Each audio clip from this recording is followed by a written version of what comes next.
Welcome to Poona's kitchen. வாங்க இன்றைக்கி வெண்பொங்கல் வந்து மைக்ரோவேவ் யூஸ் பண்ணி எப்படி பண்ணுறதுன்னு பார்ப்போம். அதுக்கு தேவையான பொருள்லாம் எடுத்து வச்சுருக்கேன். அது என்னன்னு முதல்ல பார்ப்போம்.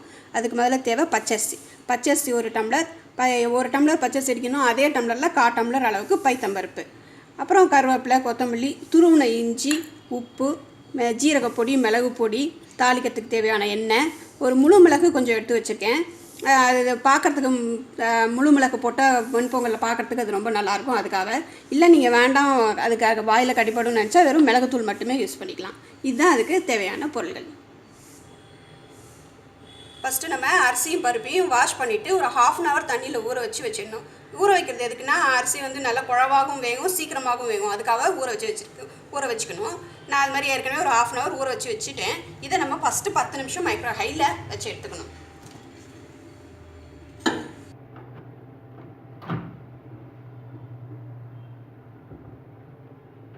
10 நிமிஷம் ஆயிடுச்சு. இப்போ நான் உப்பு அதில் சேர்க்குறேன். உப்பு சேர்த்துட்டு திருப்பி ஒரு 10 நிமிஷம் வைக்கிறேன். 1/2 ஸ்பூன் உப்பு போடுறேன். இதை திரும்பவும் நம்ம 10 நிமிஷம் மைக்ரோ ஹையில் வச்சு எடுக்கணும்.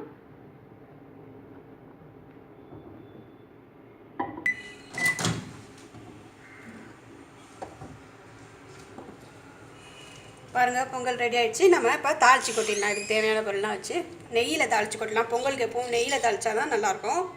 நெய்யில் தாளிச்சிக்கலாம். நெய் நல்லா தாராளமாக விட்டுக்கோங்க. பொங்கலுக்கு நெய் எவ்வளோ தாராளமாக விடுறோமோ அந்த அளவுக்கு நல்லாயிருக்கும். கொலஸ்ட்ரால்னு யோசிக்காதீங்க. நெய்யில் வந்து குட் கொலஸ்ட்ரால் தான் இருக்குது. இது நல்ல நியூட்ரிஷனான ஃபுட்டு. 10 மாத குழந்தைக்கு கூட நீங்கள் இதை ஊட்டி விடலாம். ஜீரகம் 1 ஸ்பூனு, இஞ்சி, கருவேப்பிலை தாளிக்கும் போது 2 போட்டுக்கலாம். அப்புறம் இறக்கி வச்சுட்டு 2 போட்டுக்கலாம். இதை ஒரு 30 செகண்ட்ஸ் மைக்ரோ ஹையில் வச்சு எடுக்கிறேன். நான் தாளிச்சதெல்லாம் பொங்கலில் போடுறேன். மிக்ஸ் பண்ணிவிட்டு கலந்து விட்டுடலாம் நல்லா பொங்கலை.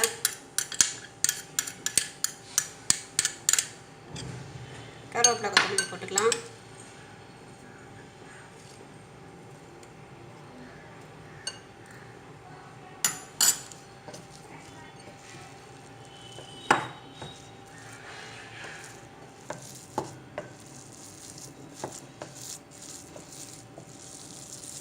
கலந்து விட்டுட்டு வெண்பொங்கல் ரெடி. நான் மைக்ரோ ஹையில் மொத்தமாக இது வெண்பொங்கல் ரெடியாகவே எனக்கு 30 நிமிஷம் ஆச்சு. நீங்கள் உங்கள் மைக்ரோவில் எவ்வளோ நேரம் ஆகுதோ அதுக்கு தகுந்த மாதிரி வச்சுக்கோங்க.